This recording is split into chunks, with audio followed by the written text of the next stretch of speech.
Almighty God, that the evidence I shall give before this committee, that the evidence I shall give before this committee, touching the matter in issue, shall be the truth, the whole truth, and nothing but the truth. So help me God. So help me God.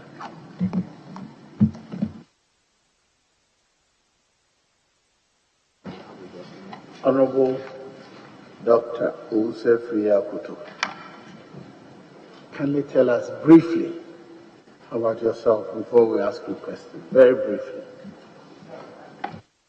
Sorry, I couldn't hear you. Kindly tell us briefly about yourself before we ask you questions on your nomination. Very briefly. Thank you, Honorable Chairman. Owusu Afriyie Akoto is my name. The past Minister for Food and Agriculture in the previous government. I have been a member of this august parliament for 2 terms, representing the good people of Kwadaso from 2009 until 2010, until 2014. 2016. Okay. 21. That's all I can say for now. Very well. Let me add a few more. You were Minister of Agri in the last government, were you not? Yes, Mr. Honorable Chairman. And what committees were you serving on while a member of Parliament? Sorry, I think the member is on the phone and I can't hear you properly. What committees of Parliament did you serve on whilst you were a member of Parliament? I served on the Committee for Food, Agriculture and Cocoa Affairs, the first term as deputy ranking and the second term as ranking member for that committee. Is that the only committee you served on, the 2 terms? Which other committees did you serve on? I served on other committees. I served on the committee for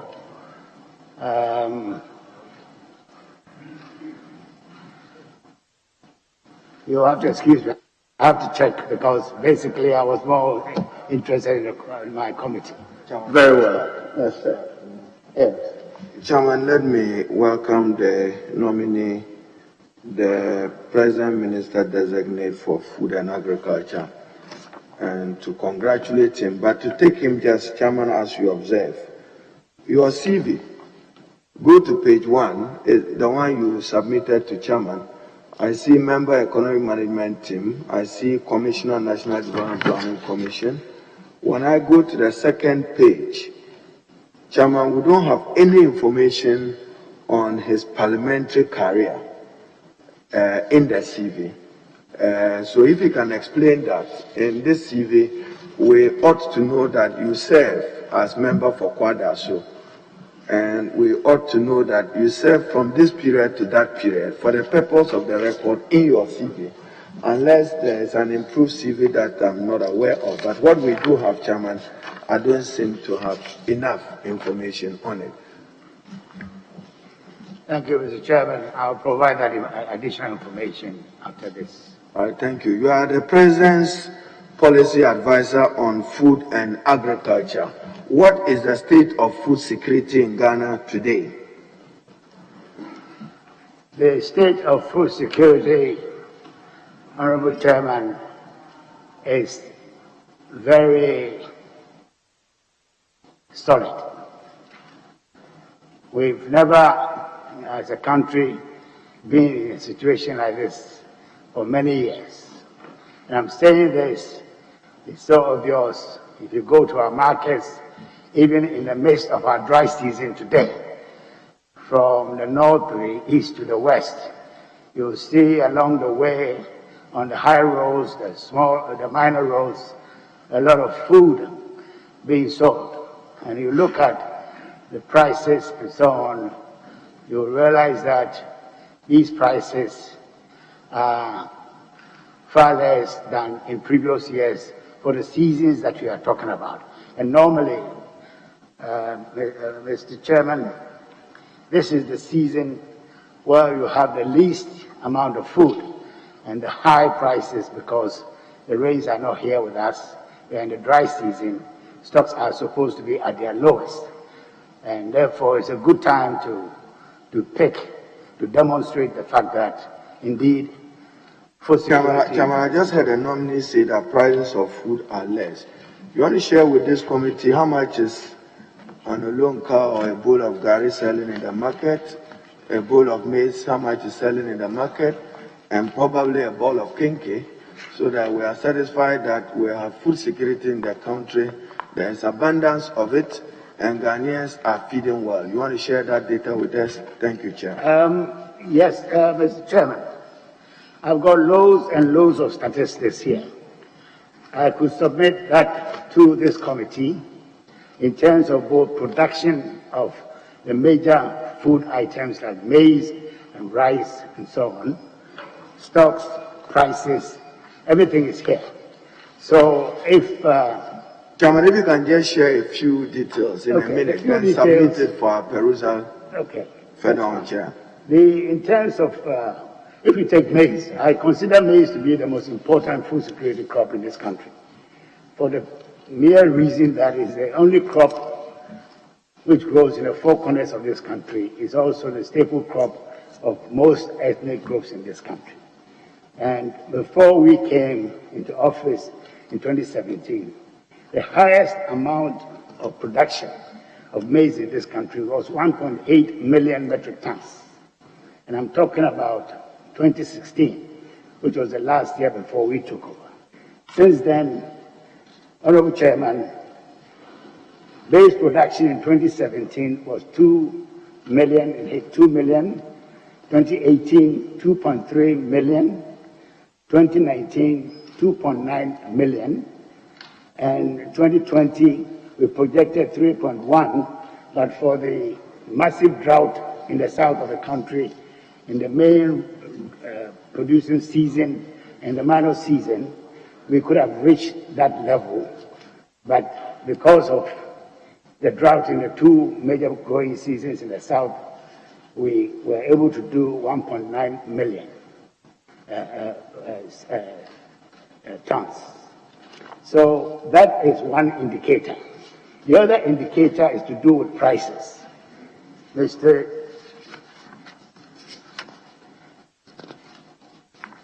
Chairman, I have here the monthly trend in average wholesale prices in major markets in Ghana. It's all plotted out here. Unfortunately, I didn't know I was going to have this question. I would have brought a screen to show you exactly what it is. But all the details, including the graphs, are here to show exactly what I'm talking about. That in spite of the seasonal nature of the price movement of maize and other crops, in particular case of maize that I'm holding, you'll see that the cycles are very clear. Minister, how much is the bowl of maize? Sorry? I don't have, no, we track maize prices in 100 kilogram bags. So how much is 100 kilogram of maize selling in Ghana today? We have here on average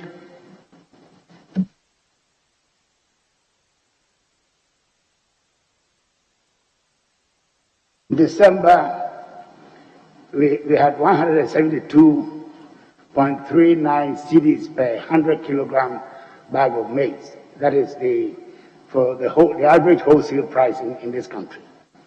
If you look at 2019, for the same December, it was 127.62.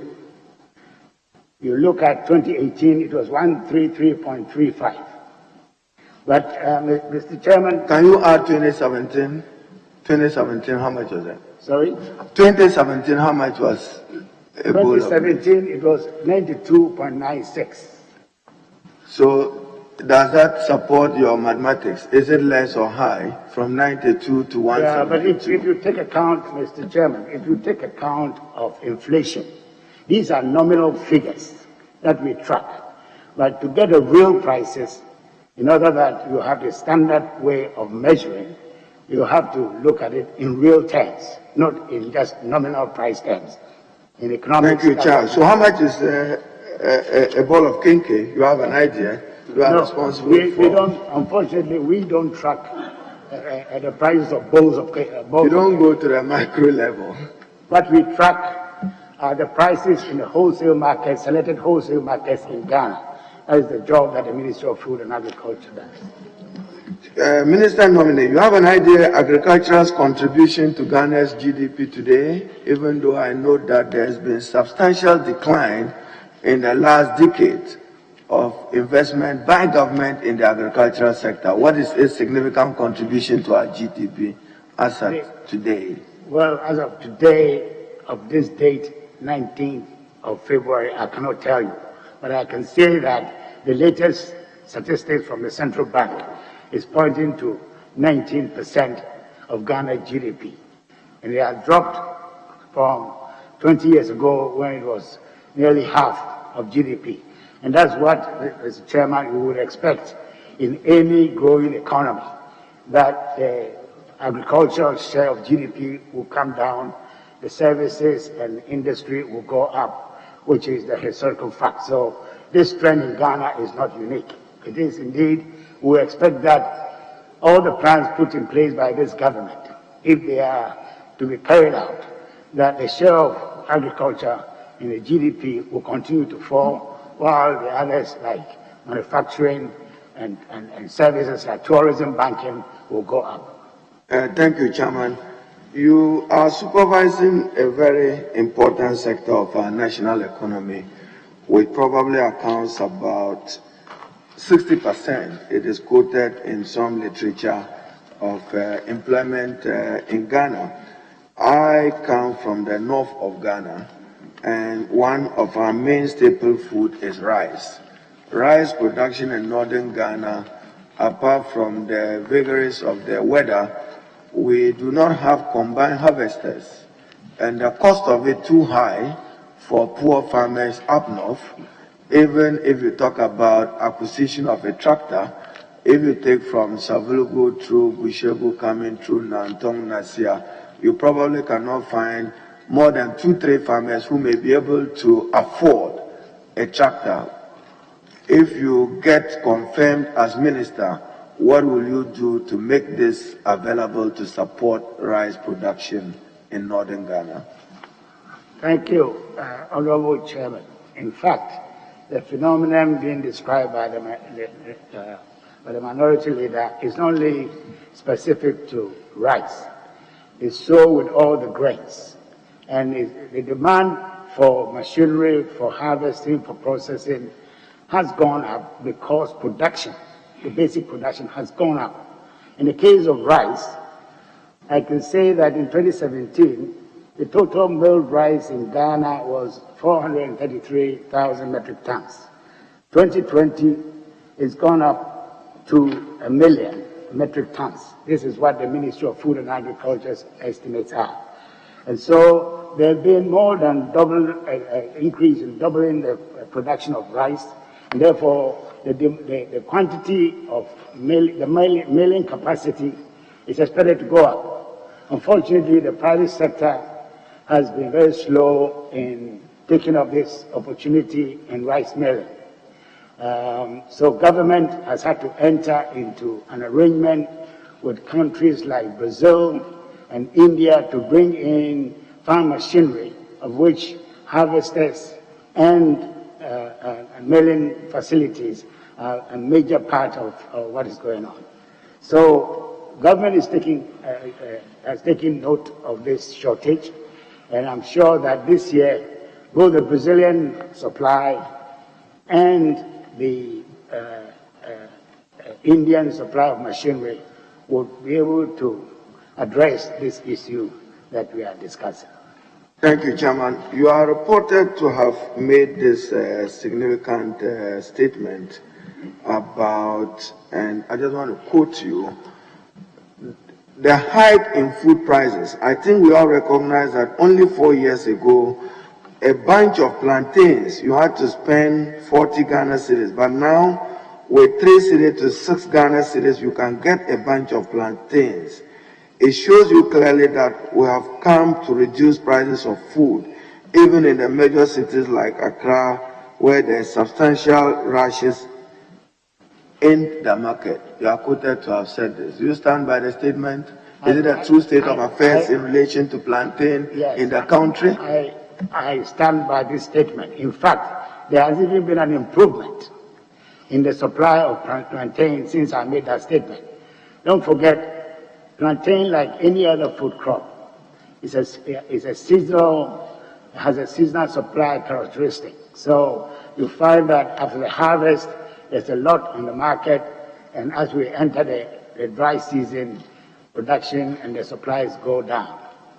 We can say, with the monitoring that we are doing for even exports of plantain, that was unheard of. Export of plantain. You go to Ouagadougou, there's a special place, and I'm sure you saw the television clip where journalists followed a truck of plantain from Agogo to Ouagadougou. Thank you, Chairman. So, in your strongest view, food is very cheap, and Ghanaians who could not afford a meal today now can afford 3 meals. Do you have a sense that there are Ghanaians who still cannot feed and struggle for a meal a day?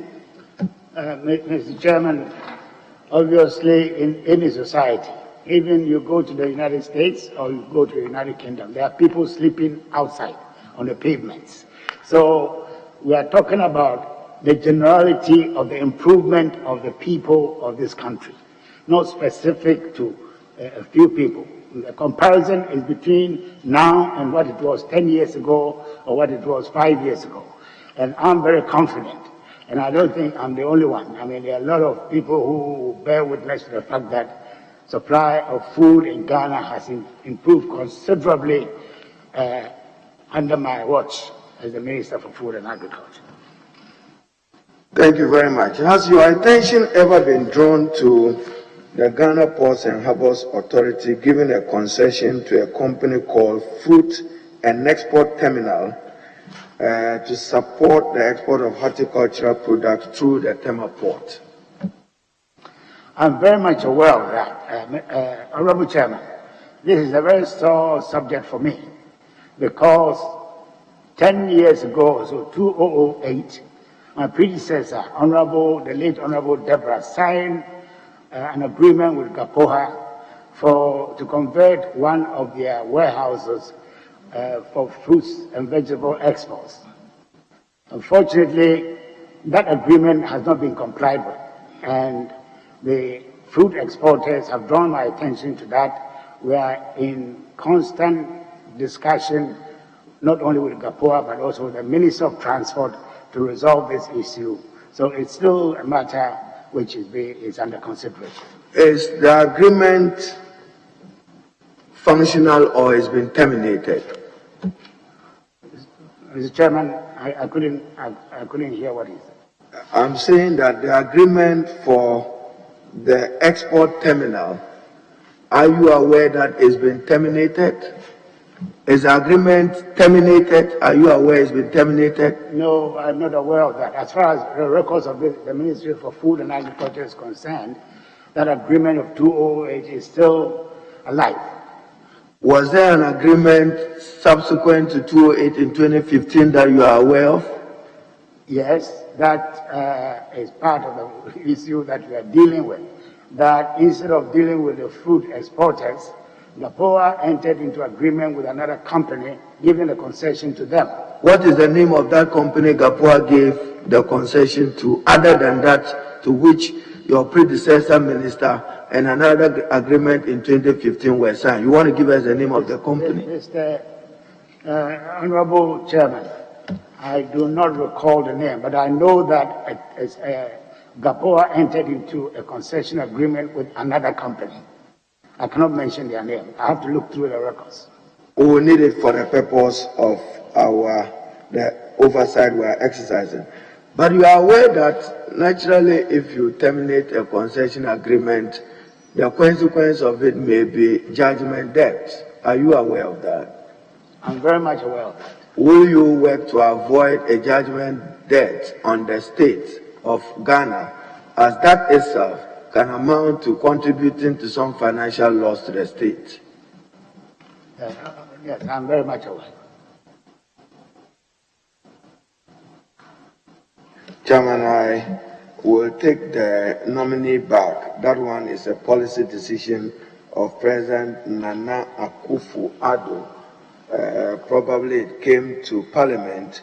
I don't support that policy initiative of putting the Minister for Cocoa under the Ministry of Agriculture. I still believe that given the nature of cocoa and its contribution to our national economy generally and to the management of our foreign exchange regime, cocoa should still have some supervision of the Ministry of Finance. You inaugurated the cocoa marketing company. Did it have all institutional representation as was required by its enabling legislation? The board. Sorry, what's the question again? The CMB board was inaugurated by you. CMC or CMB? CMC. The CMC board was inaugurated by you. That's correct. Did it have the requirement of the law of all, the requirement under the legislation of institutional representation? Honorable Chairman, as far as I'm concerned, it did. It went strictly according to the regulations guiding the operation of Cocoa Marketing Company of Ghana. So no institution was left out to the best of your memory? Yes. So the concession agreement between Gapoha and the food processing company, what is the status to the best of your knowledge? What is its status? Mr. Chairman, are we discussing Cocoa Marketing Company or we are discussing Gapoha? Because I'm a bit confused now. He's left Cocoa Marketing Company now. He's come back to... but Chairman, he answered me. He said he inaugurated it. He didn't see anything wrong with the institutional representation. I go for that. But I have shifted again just to conclude on the matter of the concession agreement between Gapua and the Export Terminal Ghana Limited. Are you aware that this matter was brought to the attention of His Excellency the President? President Nana Akufo-Addo? Mr. Chairman, I cannot see that letter from here. So unless I cite the letter, I cannot answer the question. All right, Chairman, probably let me rest and our colleagues will take a bite, but I'll come back along the line with some handing over questions so that the Honorable Muntaka probably will hold my back. Thank you. Honorable. No, Eric. Thank you very much, Chairman. Honorable Minister, I'm right here on your left. Right here. Congratulations. Minister, you fought through this House a very important loan agreement for about 150 million United States dollars from the Indian Exim Bank for the agricultural mechanization equipment services centers across all districts in the country. I know the challenges that we went through, but can you address us on the status of the implementation of this very important program for rural agriculture? Thank you. Thank you, Honorable Chairman. In fact, I inherited this agreement between the Exim Bank of India and the government of Ghana, and it had been in the works for 4 years. We were hoping that within the first year of our administration, we could conclude on the Indian facility and have available to our farmers the machinery that we so desperately need. Unfortunately, I found that it was a very long process. We are just coming to the end of that arrangement where we are signing. Last year, I think in July, our Minister for Finance signed with the Exim Bank of India representative in West Africa. And even after that, all kinds of procedures has to go through. I'm happy to report that we are hoping before the end of this year, 2021, we'll start receiving the items from India. We heard from Honorable Haruna how desperate we are for harvesting machinery and others. And we really need this equipment to help our farmers in agriculture in Ghana. So we are very hopeful that before the end of the year, we'll start receiving the item. But before then, for the interest of this committee, the last tranche of the Brazilian facility has now been approved by the government of Brazil, and hopefully before the major season in the north, in around May, June, we should start receiving machinery from India for the same purpose. So yes, we have $150 million worth of farm machinery coming from India, and we have $33 million worth of farm machinery coming from Brazil. Between the two, we should address adequately the issue of supply of farm machinery to our farmers in order to sustain the growth which has started in this country in the last 4 years. Thank you. Thank you. My second question relates to what Honorable Haruna Iddrisu asked. Minister by the new legislation means, for the cocoa sector, means the minister responsible for agriculture in terms of having oversight over the cocoa board. Recently, we've heard in the media, and even a statement was read on the floor, on cocoa board's indebtedness to a lot of LBCs, local buying companies, and issues with fertilizer, and the initiative on cocoa farmers scheme, pension scheme, among other initiatives and challenges. We want to hear from you on the issues with regards to the LBCs, cocoa roads, fertilizer issues, and the farmers pension scheme that was launched by the President and your good self, I think sometime in December or so. Thank you. Honorable Chairman, that has been a very unfortunate situation in the past month or two. And it's because of the peculiar nature of the cocoa industry. COVID has hit the centers of chocolate consumption, that's in America and in Europe. So demand for chocolate and for that matter cocoa beans has gone down. Our arrangements that we had made with the foreign banks to finance our operations are dependent upon the number of contracts that we are able, in other words, the amount of cocoa that we can sell as a guarantee to these foreign bankers that to release the tranches. For the first time in I don't know how many years, it has not been possible for us to sell enough contracts to enable the last tranche of about $190 million to be released. In fact, if you compare the amount of contracts that had been sold out this year compared to the same period last year, we are down by nearly 1/3. We are really down by nearly 1/3, which means that the decline in demand for cocoa beans by the chocolatiers and the processors, which is a result of the COVID, the lockdown in Western Europe and in America, is really affecting our operations here. So by now, before the end of the year, normally we should have had enough contracts for the release of the whole amount of $1.3 billion. Unfortunately, we couldn't sell that fast. So now that we have the contracts sold, we are expecting that coming week, early next week, the last tranche of $190 million will be with us, and then we can pay for all the outstandings of cocoa, and that issue will be behind us.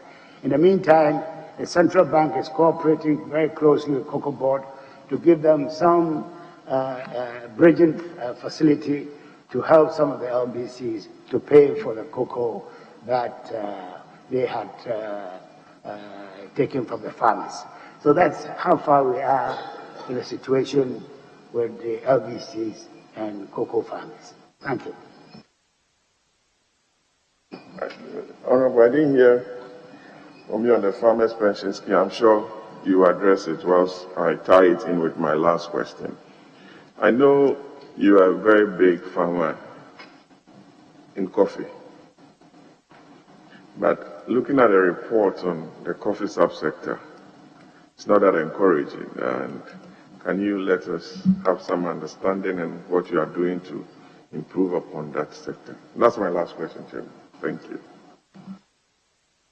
Honorable Chairman, if you look at the statutes establishing the Ghana Cocoa Board, shea and coffee are two tree crops which, by law, Cocoa Board should help to promote.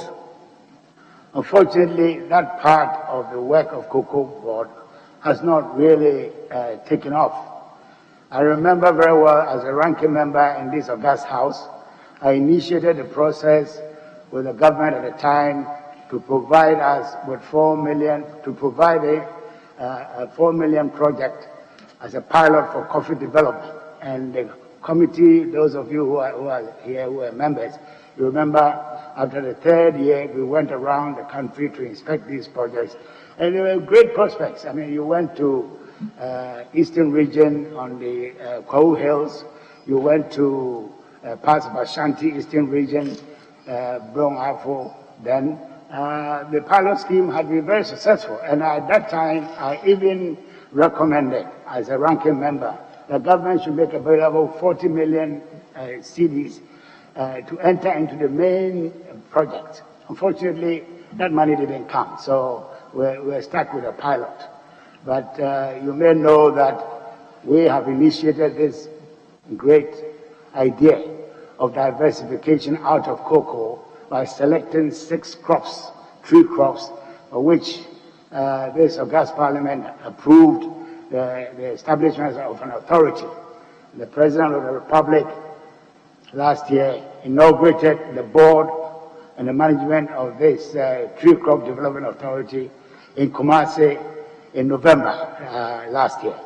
So their work is precisely to pursue what Cocoa Board couldn't do by developing these 6 crops, including coffee, third level Cocoa Board for development. We know that that is an area which is going to assist the country in the medium term.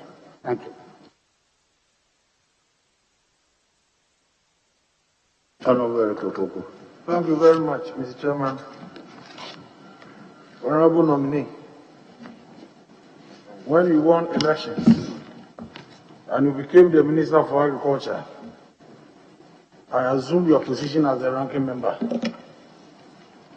I hope you are hearing me. And so, I'm doing your work for you.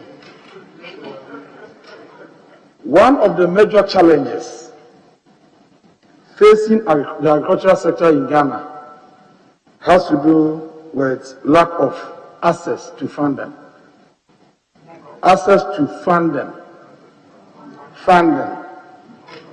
The Ghanaian banks are unwilling to advance loans to players in the sector because of the huge risks. And it was against this background that your government actualized the GESAL project. By GESAL, I mean Ghana Incentive-Based Risk Sharing System for Agricultural Lending. The facility was approved by this House, and you reported to us in the 2020 budget that GESAL became operational in 2019. But you added that you have a board, full functional board, with management and staff.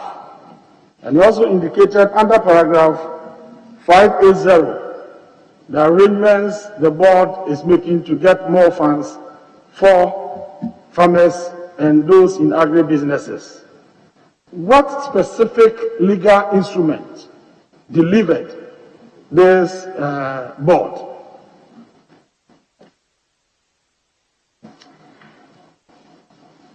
Honorable Chairman, I'm not a legal person, but what I know is that GERSEL was initiated by the Central Bank of Ghana to address the issue of agricultural finance. And they have made a lot of progress by forming a limited liability company to manage GERSEL. So GERSEL, in practice, is now a limited liability company.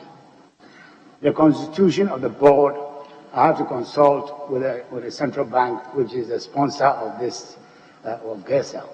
But what I know is that GERSEL is up and doing. We are in touch with them. We've had a selection of, in the poultry industry, where we are initiating a pilot scheme. GERSEL has been involved in collaboration with the Agricultural Development Bank in providing finance for a selected number of poultry farmers and feed millers. So GERSEL is actually up and running, as far as I know. In terms of the board itself, to be honest, I cannot give you any detail about that. Thank you. Chairman, just to do a follow-up, and colleagues, bear with me, I probably will not have the long winding one. Just on GERSEL, you say you are up and doing with poultry when you don't have a board. Is that a good governance style?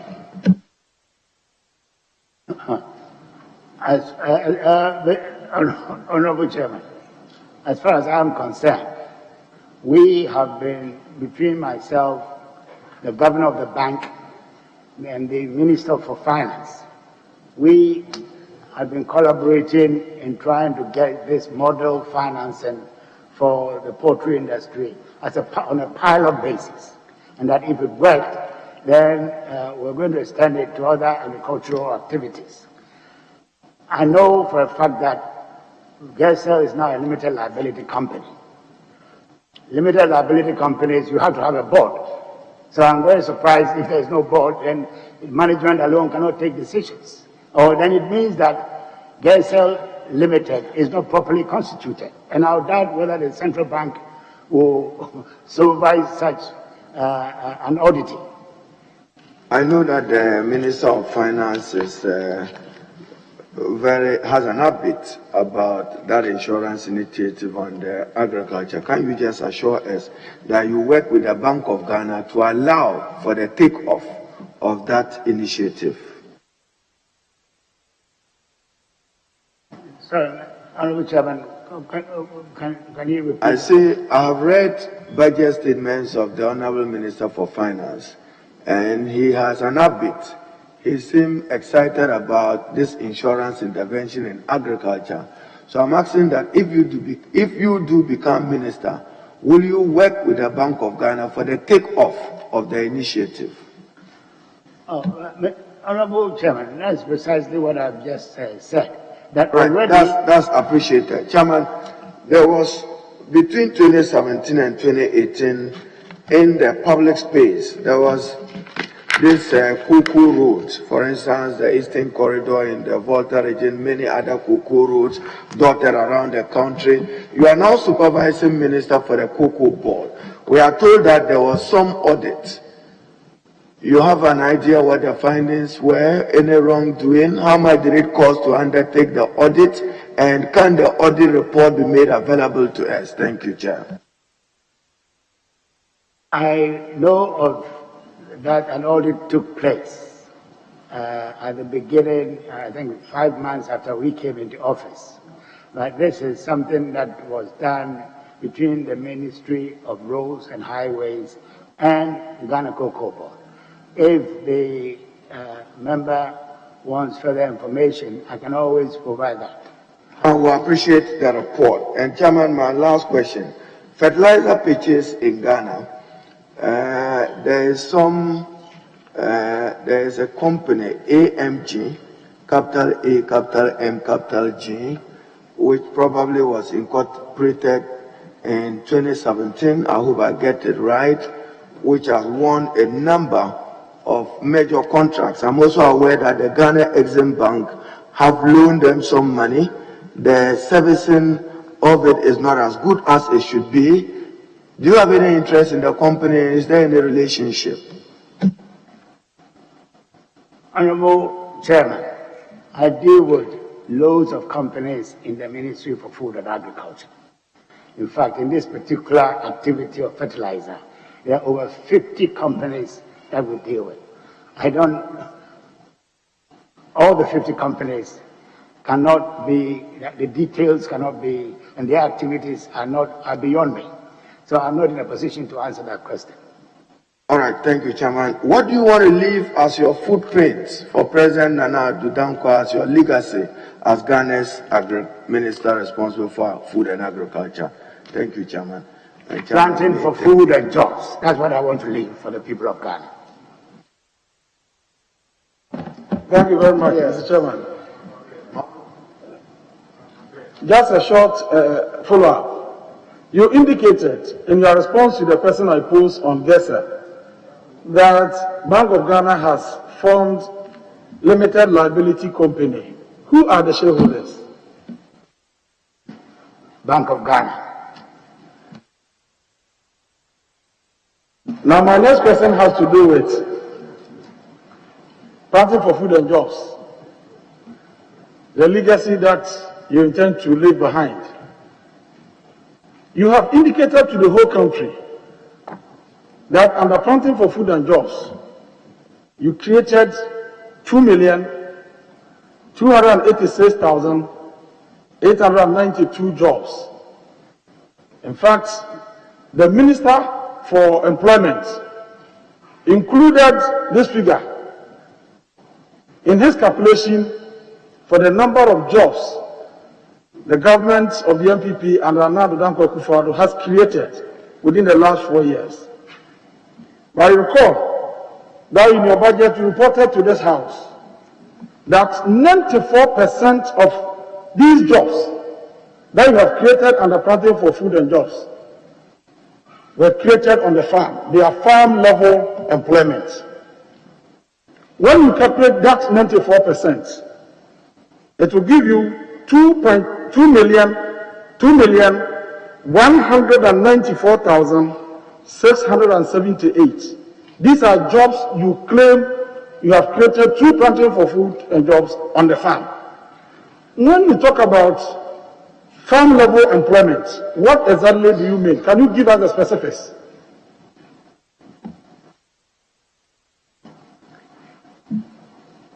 Honorable Chairman, this is a subject that we can sit here and talk about for many, many hours. At the end of the day, we are talking about what is created out of planting for food and jobs. The central part of it, as far as security is concerned. Honorable Minister, hold on. I think the figures that the Honorable Member is using to ask the question are different from the figures the Minister for Labour said. And he's actually, when we asked for the document, he brought them to you today. The figures you're quoting are not the figures he used, which he gave to this House. Yes. No, this is the figure he said and which is quoted in Parliament, which was brought here. They're different from the figures you're quoting.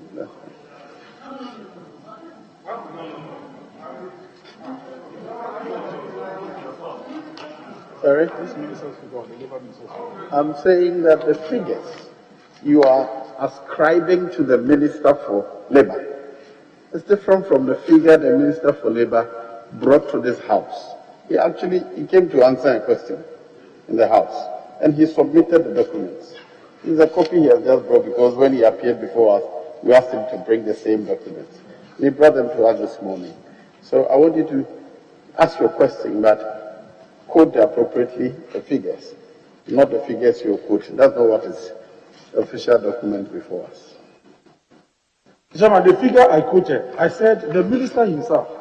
Oh, the minister yes, himself. This is a figure I thought I heard you say yes, he has been used on several platforms. And I refer to the handing over notes of the Minister for Employment, which also referred to the same figure.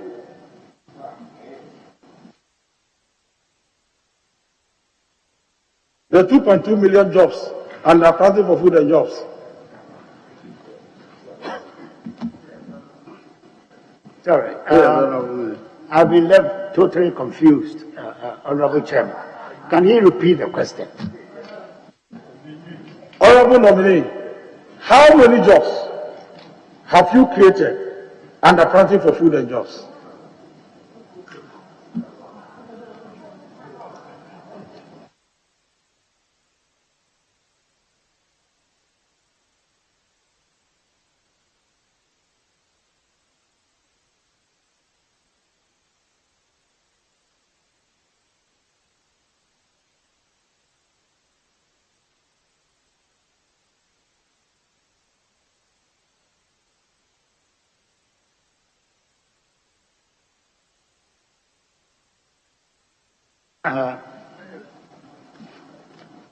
Honorable Chairman, I will have to come back to him on that. But I want to make a very clear explanation.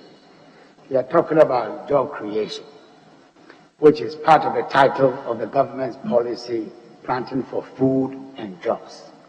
The jobs are deriving from the food that we are producing in abundance for the people of this country and beyond. The only determination of the figure, ideally, will be to have a labor census in the areas that planting for food and jobs are being conducted. But it is not possible to conduct a labor census to determine accurately the number of jobs created in the areas that planting for food and jobs are being undertaken. So you have to rely on estimates. And those estimates, the figures that are given, that is quoted by the honorable member, are derived from the estimates that we make. We are not saying that it is to the last person, but just to give a comparative analysis in terms of the fact that if, for instance, in the case of maize, I mentioned earlier, Honorable Chairman, that maize production has gone up from 1.8 to 3 million metric tons. Obviously, using the labor-intensive methods, because we have very little machinery, it has to be by hand that this increased production takes place. And of course, it will mean that more people are engaged to be able to produce the quantities that we are talking about. So I don't think we need to split hairs about whether it's 1.8 million or 2-point-something million. Basic question is, has production taken place? Has the growth taken place? We are saying yes. And secondly, how did it come about? We are saying by labor, by engaging rural labor, and in some cases even urban labor. And then thirdly, what is it that the quantity of site labor? That is where there is a controversy as to whether it's 1.2 or 1.7 or 2.1. So I don't think we should labor the point to the extent that it becomes, it erases from us the essence of what the government is doing in promoting agriculture in Ghana. Thank you. Mr. Chairman, the Honorable nominee has on several platforms been very precise in respect of jobs created under planting for food and jobs. On one of the platforms, he indicated that he has created 2,286,892 jobs. It's all over. And this is the number that the Minister for Employment used in determining the number of jobs they have created in this country. And this is firm expression in the handing over notes he presented before us. And he indicated that that was even prepared somewhere in July. And that the updated figures will be made available to Mr. Chairman. Mr. Chairman, when you read paragraph 259 of the 2020 budget, it is stated that 94% of the jobs created under Planting for Food and Jobs were created on the farm. The peasant farmers on the farm created 2.1 million jobs. And then 4% to value addition. We need to understand all these things. And then it says that 2% to extension, delivery, and ICT. A total of 45,000. Mr. Speaker, we wanted a nominee to explain to us, one after the other, when you say you have created jobs on the farm, what are those jobs? Very simple. What are the jobs?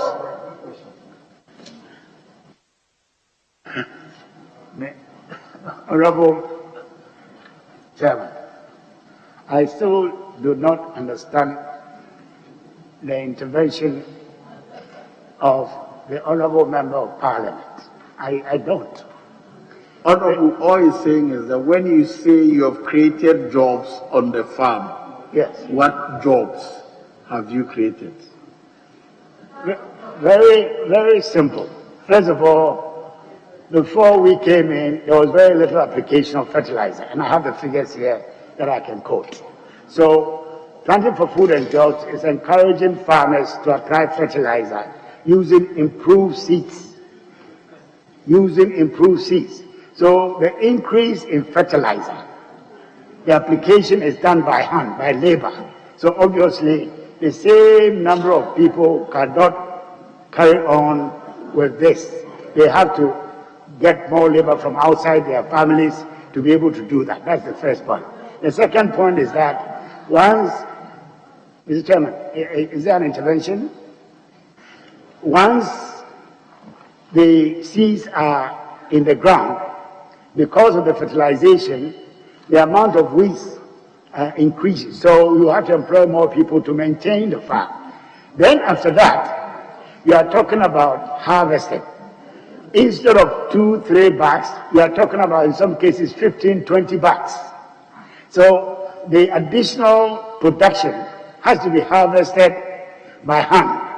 So where do you get that? That is also creating jobs for the harvesting. Not only for the harvesting, for the on-farm processing, for carriage into the nearest village and neighborhoods and all that. All these create a lot of jobs.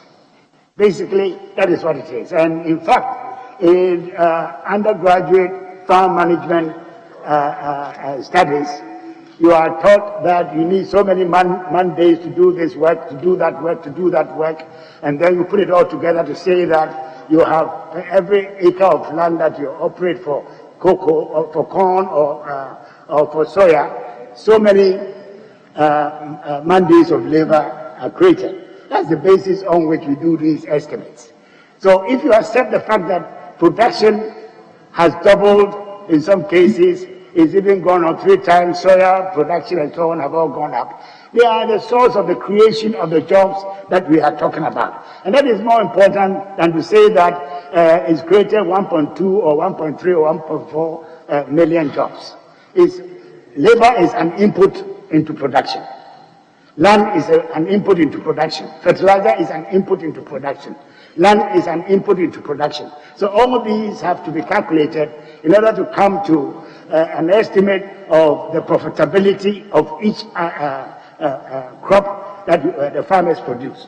So that's the basis on which we are saying that production,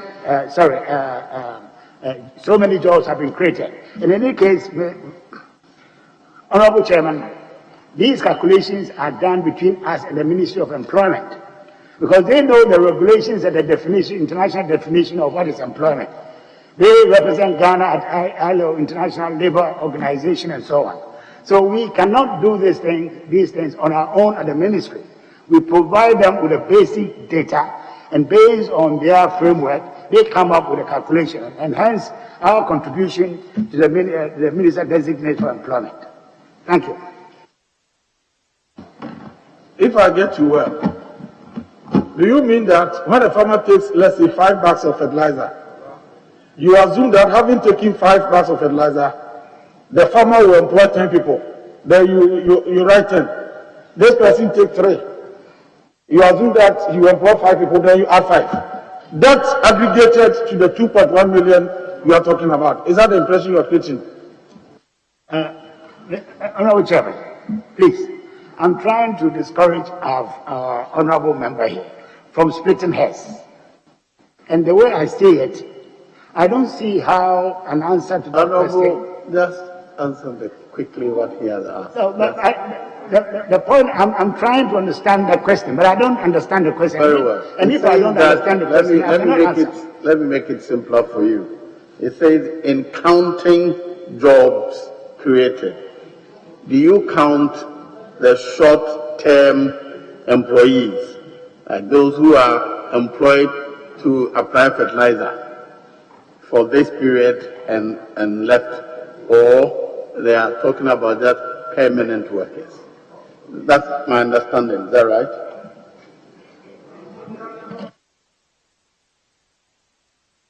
Yes, he says I'm right. So, yeah, we're talking about permanent employment. That's job creation. From my recollection of what the Minister of Labour is saying, the definition by ILO, that is not just going to apply fertilizer and going home to sleep, and then we count you as job creation. In any case, it's the same pool of labor. We're talking about rural labor. And he comes from a rural constituency. He should know what I'm talking about.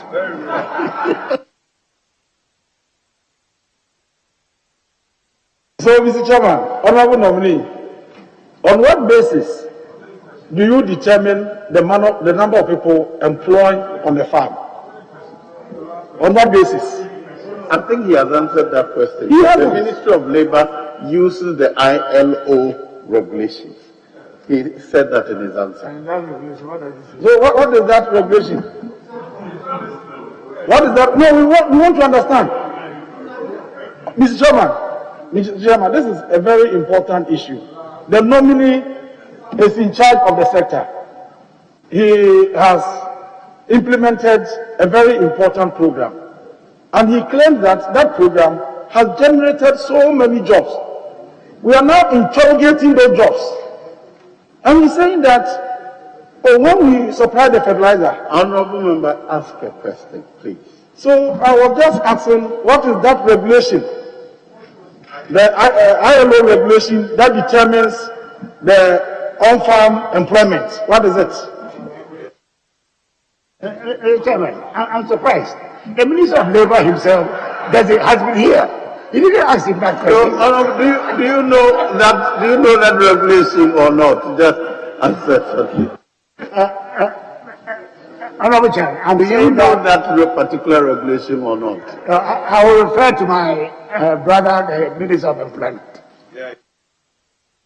Your last one, please. Mr. Chairman, so, honorable nominee, do you mean that, as you said before this committee, you cannot tell the committee the exact number of jobs you have created? I don't remember. If you have another question, please ask it. Now, my last question has to do with procurement of slashes by Cocoa Board for our farmers to weed their farms. Cocoa Board has procured some slashes, and in all the cocoa growing areas, you see some of these slashes lying idle because the farmers cannot use these machines to weed their farms. Can you share with the committee the cost of this machine and whether it is serving the purpose for which it was bought? Honorable Chairman, I think this is a very important question. I cannot sit here and speculate. So I want to inquire from Cocoa Board exactly how much it costs and all those things, and I can come back to you. Right, thank you. Yes, Hassan. Mr. Chairman, Honorable Minister Designate, congratulate you The program of rapid expansion in maize and soya production for export and local livestock production is, for me, a game changer. And the good people of Kushegu will be happy to hear more about the plans and programs and see how much of it that we can take advantage of. Can you apprise this committee of any updates on that program? Thank you very much.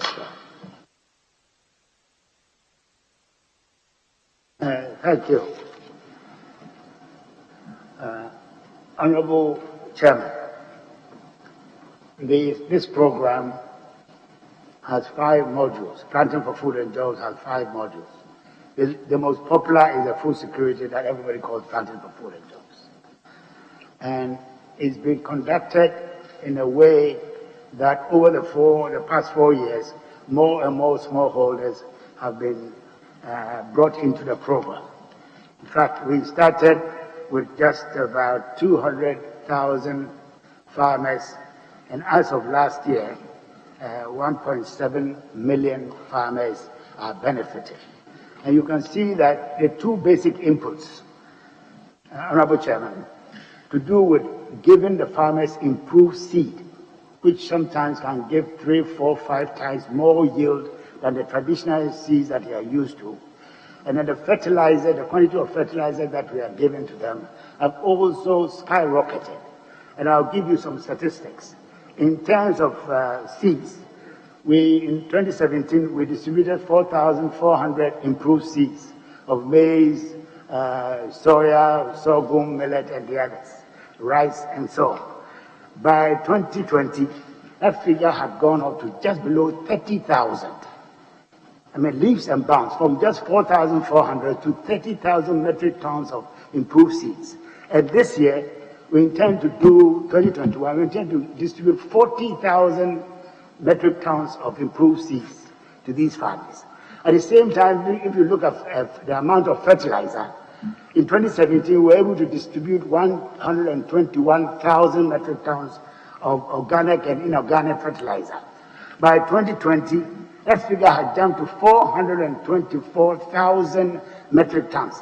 The rate of increase of these supplies of these is totally unprecedented in the agricultural history of this country. This year, we are hoping that we will be distributing more than 500,000 metric tons of fertilizer to the farmers. So the member of parliament for Kushegu does not have to worry at all. We are making sure that we reach every smallholder farmer in this country, at least in this second term of the Akufo-Addo administration. So that is the answer that I can give, Honorable Chairman. Honorable Minister Designate, so I'm also into livestock farming, and I was excited when I was going around my constituency and hearing the success story of rearing for food and jobs. I'd like to know what program you have in place to scale up the program from the initial launch. Thank you very much, Mr. Chairman. Thank you, Honorable Chairman. We have a very comprehensive program for livestock development in this country, and that covers all livestock. We are talking about poultry, cattle, piggery, small ruminants, sheep and goats, guinea fowl, and all that. And the program is such that I'll just put poultry aside for now.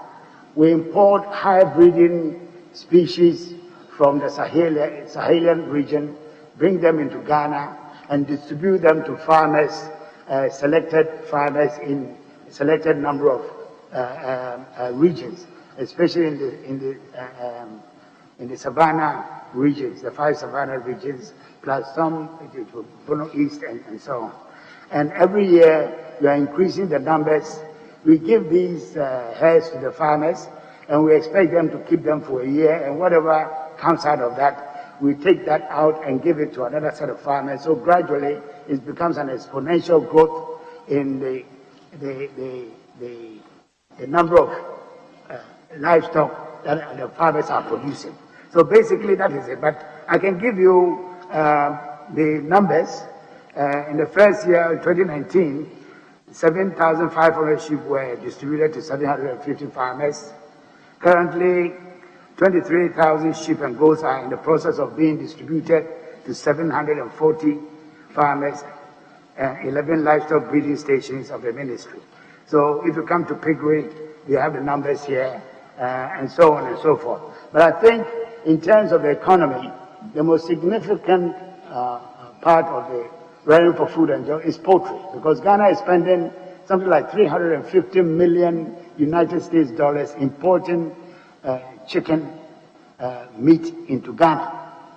Only 25 years ago, we used to export to Nigeria and our neighboring countries. The industry collapsed, and it's the determination of this administration to revive this, the livestock, which creates a lot of jobs as well. So we've started with a pilot, as I mentioned earlier in my intervention. We selected a number of poultry farmers and feed millers. We've linked them up to the Agricultural Development Bank and GESEL to finance them. We are just coming to the end of the first stage of the pilot, and then we're going to expand the program. Then the next 2-3 years, majority of poultry farmers in this country will be benefiting from this arrangement. So that is the way it's going. When it comes to cattle, which has become very controversial because of the Fulani involvement and so on, we've done the experiment in their farm place, taking one big area that was abandoned after Kufuor's administration, which is a kind of a ranch. We've resuscitated that ranch. We put cattle in there, feeding them, giving them veterinary support. The owners have to pay the livestock attendants, the boys, to just keep the livestock. We do everything, and it's proving very successful. So we intend to expand that even to our borders in the north, so that they don't have to come all the way down, but they can have a cattle ranch there, and then the slaughtering and so on, the meats can be brought into the big cities and so on. So, Honorable Chairman, this is what is happening with the livestock development that we've christened rearing for food and jobs. Thank you.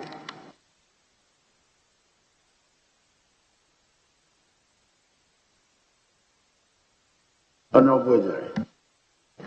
Thank you very much, Honorable Chair. Honorable nominee, I respectfully take you back to the Budget Statement 2020, page 57 briefly, which says that 94,259, it says that 94% of these jobs are linked to farm level employment. Are you thinking of an agri policy targeted at university graduates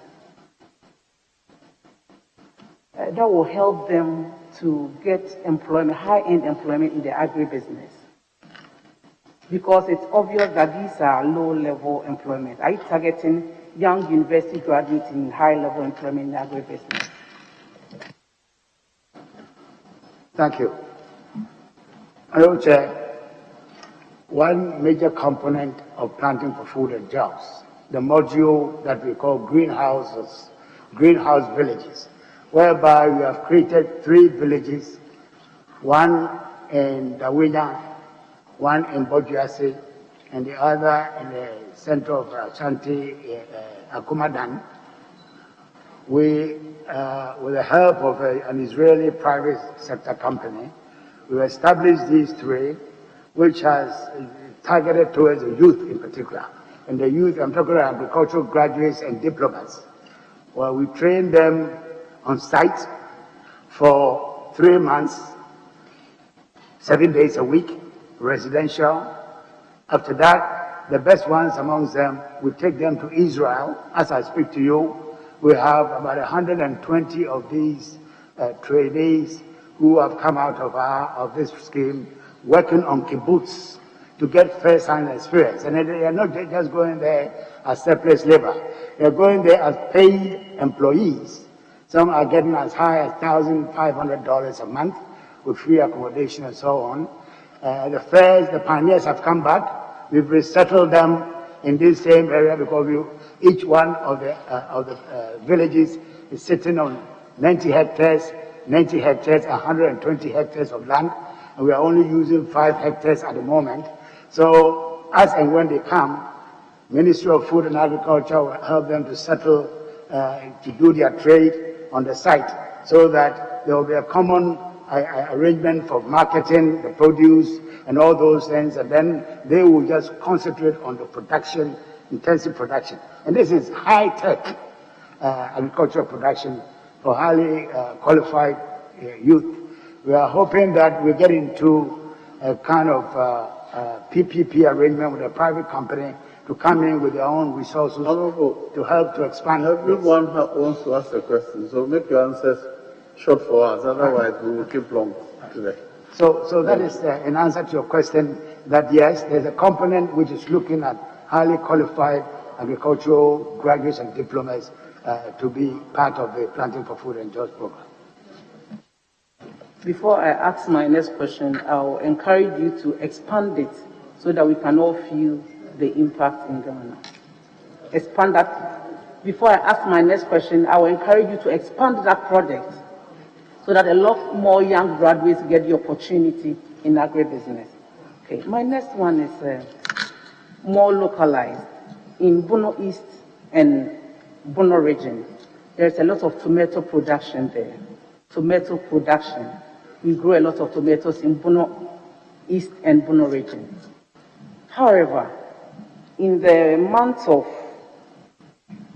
January and May, we don't have enough. But any period short of that, if we get the traders going to Ouagadougou, it becomes a challenge for the tomato production in these areas, especially Tobodom area. Last year, you sent your deputy minister to come to Tobodom to look at it and have a discussion with them. For date, they've not heard anything from you, and that practice is going on. It's affecting the business in that area. What do you intend doing about it? Honorable Chair, yes, I remember that Honorable Odro, at the time my deputy minister, who was the Member of Parliament for New Dubiase, was dispatched to go and talk to them. In fact, he's still in touch with them, except that the difference is there's a big investment in tomato processing, which is coming up near Brekum, between Brekum and, I've forgotten, but around in Brekum district. I visited that facility. It's big enough to take as much tomato as we can produce, if you look at the statistics that they are providing in terms of their capacity and so on. And I'm just praying that with that private sector intervention, the people of Tobodom, tomato farmers and others will take full advantage of such an industrial facility to produce more. In fact, as far as Kumadan is concerned, we are hoping that that factory would open soon, so that once production starts ramping up, they will have a market for their produce. So we are hoping that that will also happen to the Bono East and Bono tomato farmers. My last question, which is also a follow-up. You are thinking of more people entering into the tomato production sector. Are you also thinking about irrigation around these areas to promote all year-round cultivation? And I mean all these areas you're talking about, Bono East, part of Bono region, and then Akumadam area. Yes, the thing is, as you know, irrigation is a very expensive, capital-intensive activity. So you may be aware of the Pualugu project that the president inaugurated, cut the saw actually, about 8 months ago, where the governor of Ghana intends to spend nearly $1 billion, $950 million for this Pualugu irrigation and electricity generating project. So just one project is costing that much.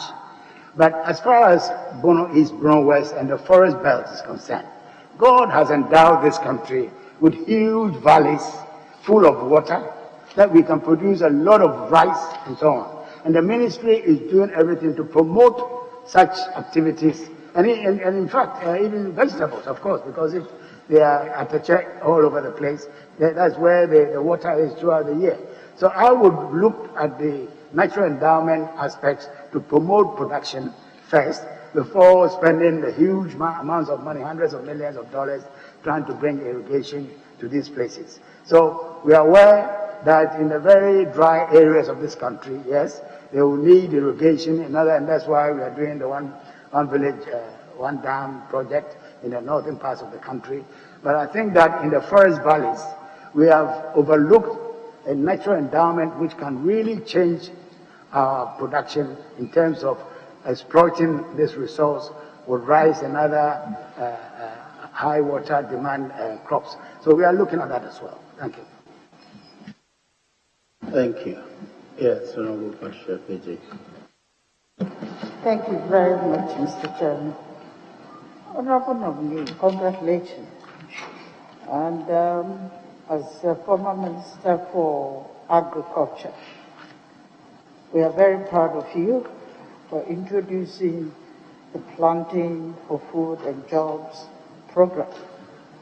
You will agree with me that to enhance food security and sustainable livelihoods of Ghanaians, there is the need to adopt technologies that support disease-free planting materials, production, and resilient crop varieties. Honorable Minister, first I would like to know whether you have been in touch with BINARI, the Biotechnology and Nuclear Agricultural Research Institute in GAEC.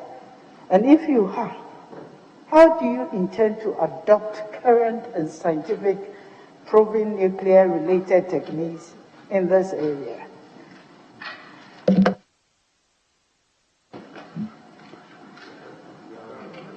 Thank you, Honorable Chairman. The nuclear institution that the member for Asokwa is referring to is one of many such research centers belonging to the CSIR. And this morning I heard the Minister Designate, my namesake, Dr. Afriyie, talking about the contribution of CSIR to agricultural development in Ghana. I'm talking about seed, improved seed, improved seed. These improved seed have been really bred at these stations by our top scientists. So if you take hybrid seeds, I mean the recent one which will become very famous is the Wasi maize hybrid from the University of Ghana, which we are collaborating with them through a private sector company to replicate and to expand, because their production is twice as much as the OPV of our Tampa and Co., which are also products of scientists in Ghana. So yes, we use the nuclear institution for instance, the pineapple industry, which nearly collapsed. The nuclear technology to produce the new seed for pineapple, and is reviving the pineapple. At the moment, we are looking, we are working with them other areas of crop development where nuclear technology can be used for the seed and other productions. So yes, we are closely working with the scientific community in Ghana to ensure that their sweat is a major input into agricultural development in this country. Thank you, Mr. Chairman. As a follow-up, I think what I want to know from the honorable nominee is whether your ministry is prepared to sink in some funding to explore more into these technologies. Because, Honorable, I can tell you for sure that currently we have a problem with our farmers, and they are having difficulties and the challenges in agricultural insect pests, which they have the right technology to address. But what we are faced with, the Ministry of Environment, Science and Technology doesn't really have the adequate funding, but since it resides with your ministry, I would like to know if you are prepared to support this Binari to develop these technologies to support the pest controls and also improved variety of seedlings. Thank you. The budgetary constraints facing the Ministry of Science and Technology is the same constraints facing the Ministry for Food and Agriculture. So, Binari, we recognize their potential, and like all other research institutes, are suffering from acute shortage of resources for them to carry on work that they have been trained to do. So we really sympathize with the Ministry of Science and Technology for not having enough budgetary resources to support Binari, but obviously whatever product comes out of the work of Binari, we are prepared to propagate and distribute among farmers at some subsidized rate so that they can increase their yields and their production to support the transformation of agriculture in Ghana. Thank you. Mr. Chairman, and my last question, and that is on ornamentals. When we talk about ornamentals, I know you know, flowers and all that. It really contributes significantly to our socio-economics of Ghana. And there's a high demand for potted plants and fresh flowers by consumers in Ghana. However, growers are faced with ineffective traditional propagation methods. And then I want to find out, how would you help to mitigate these challenges? I think I've had a discussion with you that it has such a potential that it is important that we add it up to the numerous programs that the ministry is promoting at this point in time. How would you want to support that? Thank you. Honorable Chair, this question really relates to the component of planting for food and jobs, the module greenhouse villages. Because you go to Kenya, fresh cut flowers, vegetables and the greenhouses they are very, very significant in the agricultural economy, to the extent that they are able to bring $3 billion worth of these products to the European market. And yet they are about 3 times the freight away from the market. We are only 5.5 hours. And indeed, the village concept, the greenhouse village concept, includes fresh cut flowers and other ornaments. It's not only vegetables and that is a very important component, and it still requires this greenhouse technology to be able to produce that. So there's a lot of hope for the future of these ornamentals and cut flowers, because our eyes are actually trained on not only vegetables for export, but also high quality cut flowers and ornaments for the European market, which is so close to us. Thank you.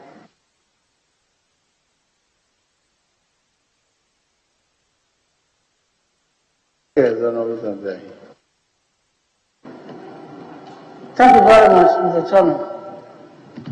Mr. Chairman, my first question is on smuggling of government subsidized fertilizer to neighboring countries. Mr. Chairman, in August 2017, Ghana's graphic business uncovered a syndicate of smugglers who carted subsidized fertilizer across our borders to the neighboring countries. I want to find out, and from statistics, Ghana loses close to $120 million as a result of smuggling of fertilizer.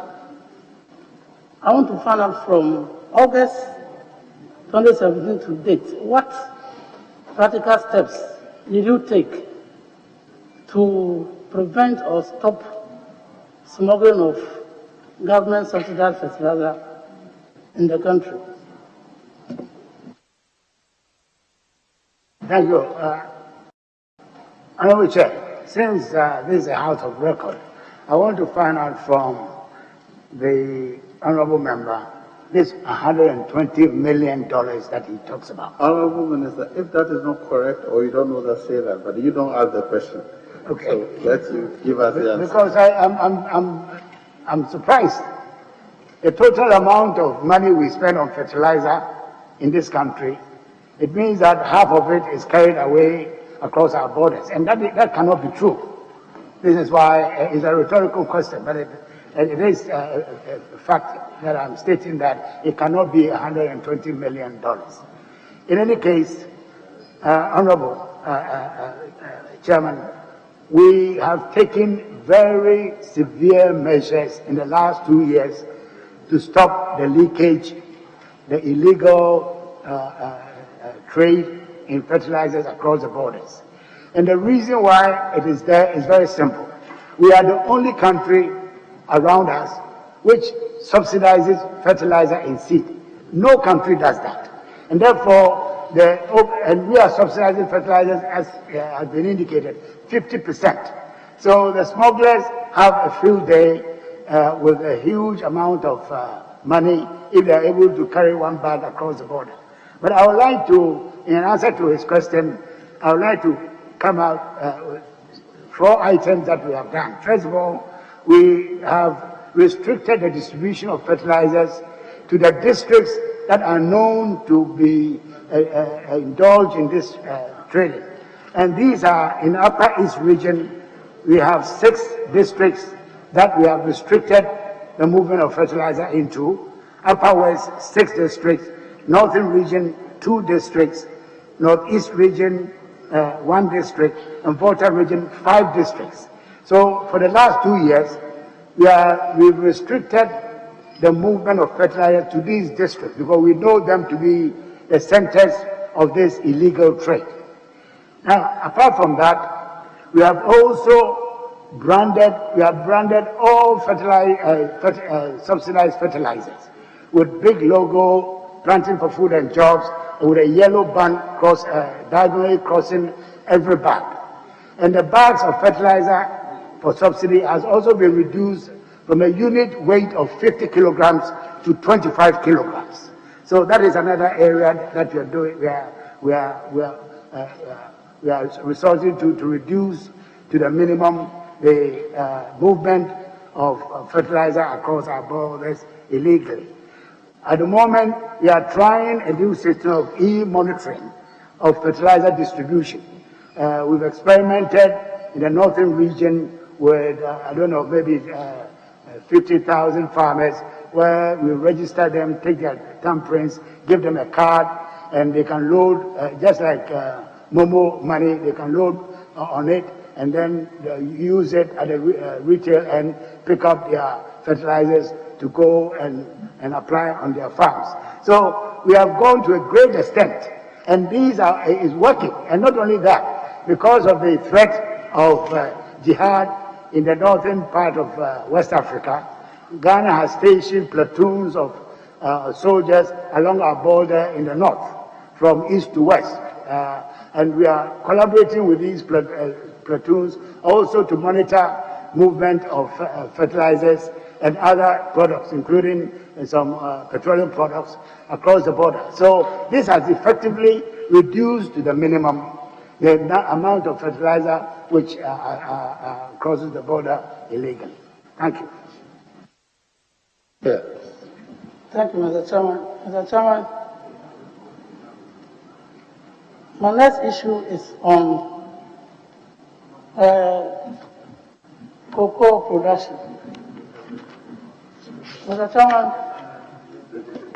per the 2019 budget, on page 112, Cocoa Board is implementing some interventions to ensure cocoa production in the country. Some of the interventions include mass spraying, artificial pollination, cocoa farm irrigation, and mass pruning. But I'm sure the minister will agree with me that if you go to the Western North now, as part of implementing these interventions, cocoa production keeps on going down. So my question is, what do you think is the problem, and what is your outfit going to do about the drastic going down of cocoa production in the Western North region? Honourable Chairman, it's very unfortunate that we've witnessed a massive decline in the heart of the cocoa industry, which is now the Western North. And we all know that production has virtually collapsed. Now, that has its genesis well before we came into office. The policies that were implemented by the previous administration, removing the subsidy, the grants that were given to farmers for cutting their trees infected with swollen shoot, did not help. The so-called free distribution of fertilizers to farmers did not help either. So it's taking over 5-6 years until we came before any effective action was taken. You remember that in the heat of the campaign, I think it's September, the president launched this $600 million scheme supported by the African Development Bank and the Japanese banks to try and get to the bottom of this outbreak of swollen shoot by making sure that every tree, not only in the Western North, but in this country, is cut. Because there's a virus just like COVID-19. There's no, in that case now at least we have vaccines for COVID-19. In the case of the CVVS, we haven't found any solution. That scientific solution is to take out the tree and then plant with a new seedling. And the new seedling, of course, takes 3-4 years.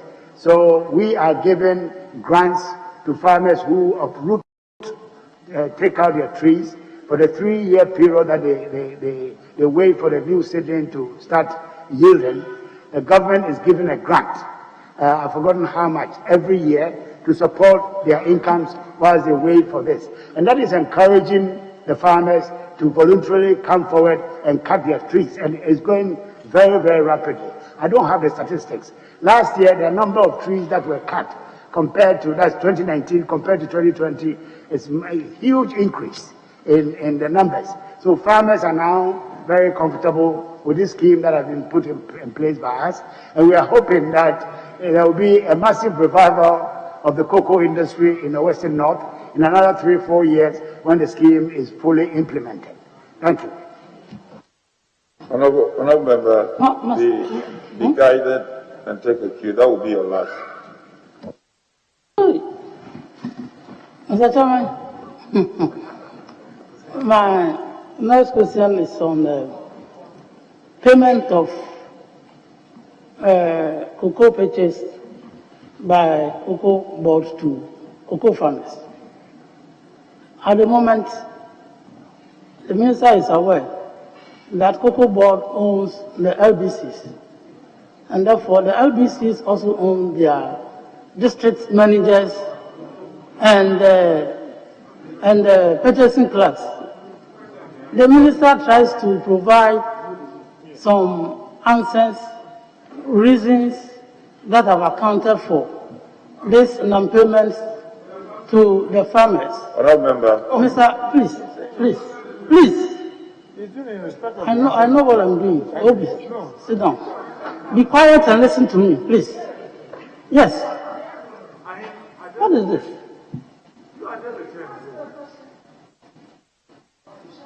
Mr. Nominee, you try to provide some justification for the non-payment. My question to you is, when should cocoa farmers expect cocoa that will be bought by cocoa board to be paid to them? When? Because we were trying to say that we were expecting the last drawdown, and we don't even know when the last drawdown will come. So when should cocoa farmers expect payments of their farm produce?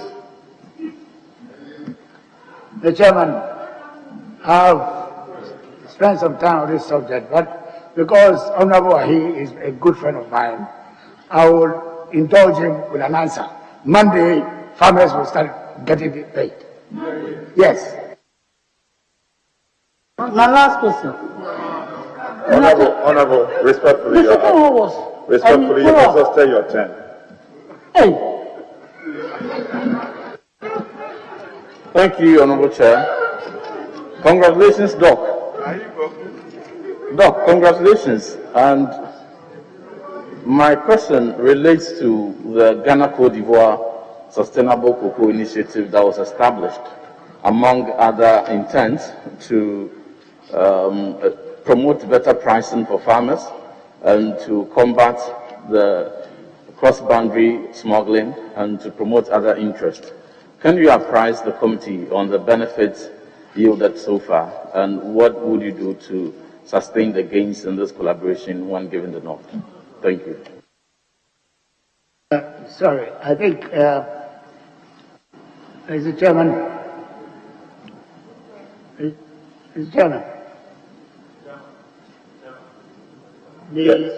the question was a bit muffled, so I couldn't hear part of it. Yeah, Doc, for the benefits of repeats, the Ghana Côte d'Ivoire Sustainable Cocoa Initiative, the bilateral arrangement that was established with Côte d'Ivoire to promote, among other things, better pricing for farmers and to combat cross-border smuggling of cocoa and to promote other mutual interests in respect of cocoa production. Some 2-3 years on the implementation, what are some of the gains that this bilateral collaboration has yielded for the country, and what steps would you take, one given the nod, to sustain the gains, the gains yielded from this bilateral arrangement? Thank you. Thank you, Honorable Chairman. Yes, this collaboration started 3 years ago, but it's only this year that we've actually implemented it. We've implemented it. The LID, the Living Income Differential, is to do with the fact that on top of the premiums that the chocolatiers and processors abroad pay for the produce from Ghana, for instance, on top of that, every ton of cocoa that we sell to these importers abroad, they pay $400 on top. So in the case of Ghana, we are talking about $200 premium, natural premium, historical premium. So on top of the 200 pounds sterling on the London terminal, there is also the $400 per ton that these customers have to pay under the LID. That has enabled us to increase our producer price on the 1st of October, as the President announced in Serioso, by $400. So that went straight to the farmers, and they are still benefiting from it. It's only recently that it has emerged that Cote d'Ivoire is having problems in implementing it, because there is virtually a boycott by a section of the international traders of Cote d'Ivoire cocoa. And of course, they know that Cote d'Ivoire produces a chunk of the total production between us and Ghana. They do something like 2.5 million metric tons. Ghana is doing around 800, 900,000 metric tons. So there is a lot of pressure on Cote d'Ivoire at the moment, which is causing a distortion in the market and is making it difficult for the implementation of the LID in Cote d'Ivoire. But we are in touch with the authorities there to see what we can do in order to sustain the whole arrangement. In fact, 3 days ago, I was at an international conference, International Fund for Agricultural Development. We had our 44th council meeting. I'm a governor there. And because of the COVID, we couldn't go to Rome. The key speaker happened to be the chairman of Mars Chocolate. And I confronted him after his speech with a question that you are saying that you're doing all you can in Indonesia to help smallholding farmers. Here in West Africa, we have the late LID with you, and some of you are not abiding strictly by the arrangement, you know. Oh, the answer he could give was that as far as Mars is concerned, they are keeping to their side of the bargain. And of course, it is an international conference. I couldn't have a banter with him on the issue. So I had to leave it. But it definitely is coming up under some strain, because the cooperation that we expected our customers, international customers, to bring to the table seems to be wobbly as we speak. But we are still working on it to make sure that it stays on course. Thank you. And finally, Mr. Chairman, on my side, Doc, you recall the cocoa districts that are operating to make cocoa implement fertilizers and extension services more accessible to farmers operate in this joint with the Ministry of Food and Agriculture established Ministry of Food and Agriculture district. The MOFA districts are different from the cocoa districts. And sometimes you find one district, one MOFA district, being served by about 3 or 4 cocoa districts adjoining. It makes it very disjointed. Would you consider an expansion of cocoa districts in streamline with the MOFA district, such that there will be one clear direction where farmers would access cocoa implement and extension supports from? Thank you. Thank you, Honorable Chairman. This is an owusu which has been ongoing, and we've dealt with it on a case-by-case basis. I know, for instance, that Bosome Frehon, District Chief Executive, approached me about the fact that they had to send their cocoa way across to Bekwai and so on, and it's discouraging cocoa production. So he made an application to Cocoa Board, and now they've been granted a district. So, and the same thing for German North, one of the areas. They were saying that it's encouraging smuggling because they have to bring their cocoa all the way. They wanted their own district. I drew the attention of the CEO of Cocoa Board to it, and I'm sure by now they've taken action to create a district for them. But it means that we need to review the whole arrangement, because the structure of production, of course, has changed since it was established. These districts were established maybe 30, 40 years ago. So we will look at that and see how best we can fashion out a more realistic district arrangement. But whether it will coincide with Cocoa Board districts, with MOFA districts, I'm not sure. We'll have to look at it. Thank you. Honorable Agaga, you have the floor. Thank you, Chair. Honorable nominee, how you've talked extensively about planting for food and jobs, and I want to take you back to that policy. Now, how different is the planting for food and jobs policy from the usual agro subsidies that almost all governments in this country have undertaken, including offering support to large-scale farmers for all crops? Planting for food and jobs policy, there are just a few selected crops that the policy applies to.